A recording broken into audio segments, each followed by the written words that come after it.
おはよう。おはようございます。お父さんが快適に暮らすことが一番なので。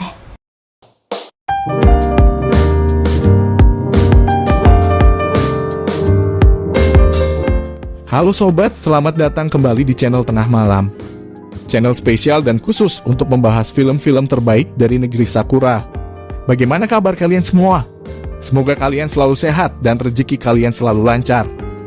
Masih dengan saya Mas Pur yang kali ini akan membahas film bergenre horor, komedi, dan tentunya penuh aksi.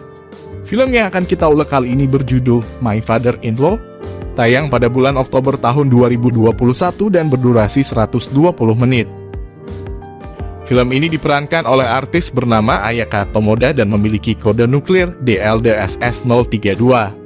Berkisah tentang seorang istri yang selalu merasa tidak puas dengan servis yang diberikan oleh suaminya.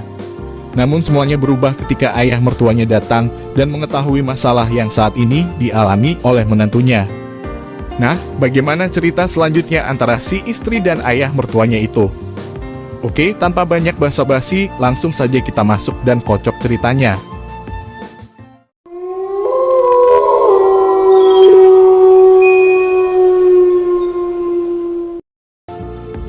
Di awal film, kita akan diperlihatkan dengan seorang wanita yang sedang merapikan barang-barang miliknya.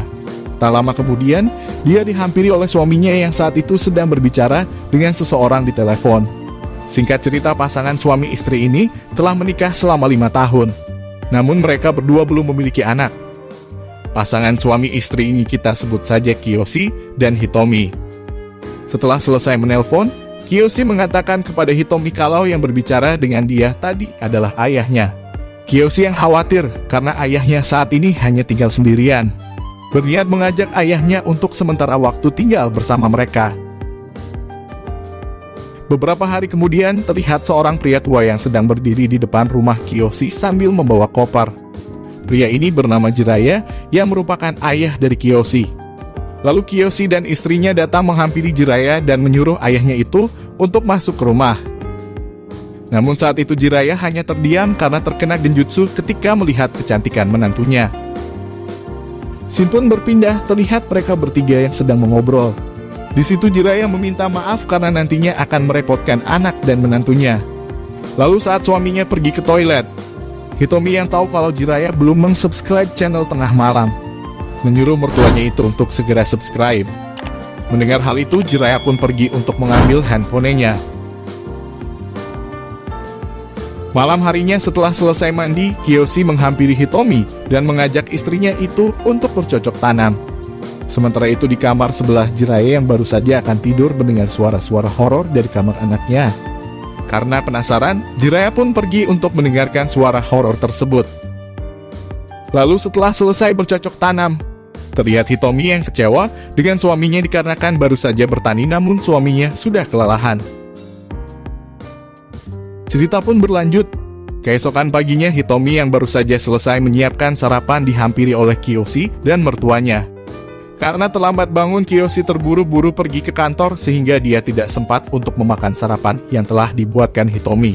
Melihat kelakuan anaknya itu sehingga membuat Jiraiya agak kesal karena dia merasa Kiyoshi tidak menghargai istrinya. Melihat Hitomi yang kecewa, Jiraiya pun mencoba untuk menghibur Hitomi dengan menyantap semua makanan buatan Hitomi dan mengatakan kalau masakan Hitomi sangat lezat. Setelah selesai makan, Jiraiya diam-diam memperhatikan Hitomi yang saat itu sedang mencuci piring. Tak lama kemudian Jiraiya berpamitan dan pergi untuk jalan-jalan. Ketika Jiraiya telah pergi, Hitomi yang sendirian di rumah merasa kesepian dan mulai bermain solo.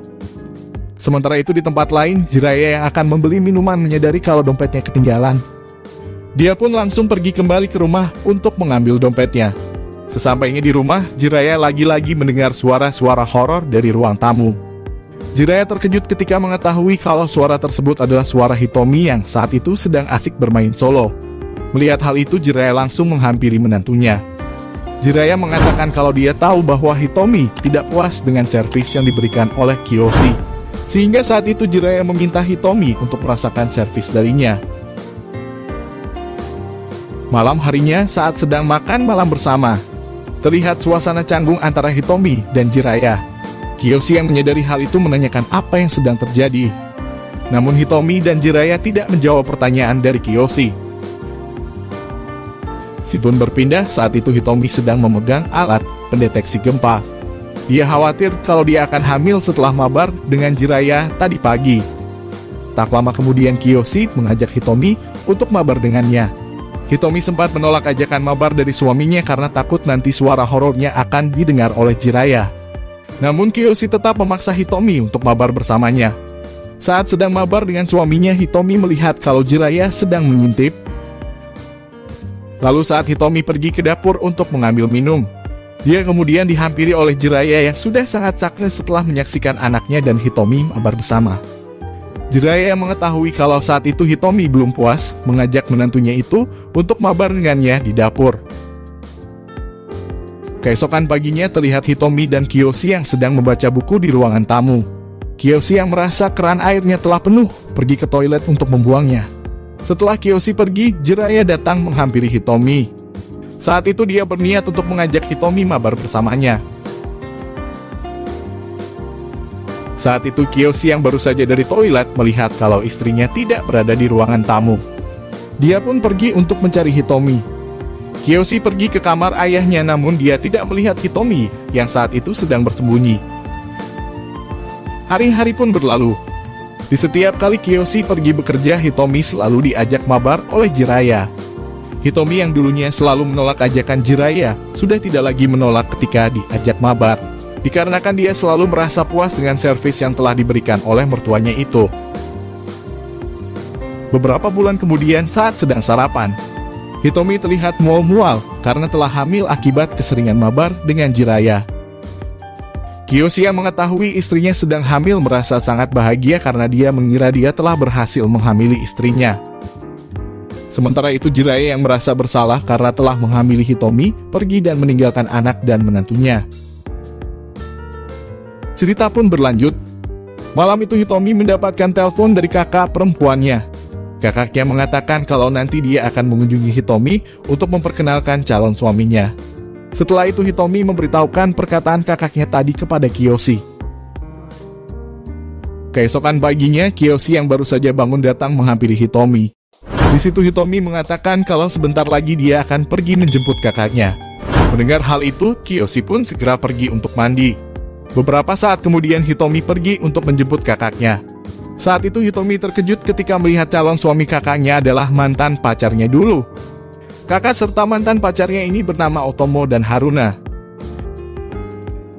Scene pun berpindah saat itu mereka sudah berada di rumah Hitomi.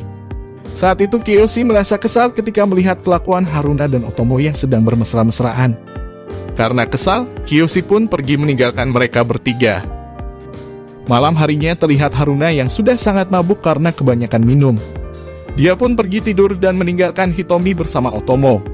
Lalu Otomo mengajak Hitomi untuk berbicara dengannya. Di situ Otomo mengatakan kalau sampai sekarang dia masih mencintai Hitomi. Dia sebenarnya berpacaran dengan Haruna bertujuan agar bisa kembali mendekati Hitomi. Setelah menjelaskan semuanya, Otomo yang saat itu sudah sangat merindukan lubang buaya milik Hitomi langsung menerkam Hitomo dan memaksa untuk bercocok tanam bersamanya. Setelah kejadian itu Hitomi berniat melaporkan perbuatan Otomo kepada suaminya. Namun dia membatalkan niatnya itu ketika dia melihat Otomo sedang bersama dengan Kiyoshi. Keesokan paginya saat suaminya sudah pergi bekerja, Hitomi tidak sengaja melihat Haruna sedang berpelukan dengan Otomo. Di situ Haruna berpamitan untuk pergi menemui temannya. Tak lama setelah Haruna pergi, Otomo langsung menerkam Hitomi. Hari-hari pun berlalu meskipun Kiyoshi dan Haruna berada di rumah. Otomo selalu mencari kesempatan untuk bisa menerkam dan memasuki lubang buaya milik Hitomi. Setelah beberapa hari menginap di rumah adiknya, terlihat saat itu Haruna dan Otomo yang sedang berpamitan pulang. Saat dalam perjalanan, Otomo mengatakan kalau ada barangnya yang ketinggalan sehingga dia harus kembali ke rumah Hitomi. Sementara itu Hitomi yang sedang melipat pakaian mendengar suara bel rumah berbunyi. Ternyata yang datang saat itu adalah Otomo yang berniat menerkam Hitomi untuk terakhir kalinya. Haruna yang merasa Otomo sangat lama pergi menyusulnya ke rumah Hitomi. Sesampainya di sana dia terkejut ketika melihat adiknya sedang diterkam oleh Otomo. Film pun berakhir dengan memperlihatkan Hitomi yang sedang menikmati terkaman dari Otomo meskipun saat itu kakaknya sedang melihat mereka. Oke sobat, dari film yang berdurasi 2 jam ini terlihat Jiraiya menggantikan tugas anaknya untuk memberikan servis terbaik kepada Hitomi. Karena sering mendapatkan servis dari mertuanya sehingga membuat Hitomi hamil. Dan saya tidak tahu apa pesan moral yang dapat kita ambil dari cerita ini. Buat sobat yang tahu apa pesan moralnya, coba tuliskan di kolom komentar. Terima kasih buat sobat semua yang sudah nonton. Meskipun agak ngawur, jika kalian suka dengan cerita tadi, jangan lupa untuk subscribe dan like video ini agar kalian selalu mendapatkan rekomendasi film-film terbaik dari negara Sakura. Sampai jumpa di video selanjutnya.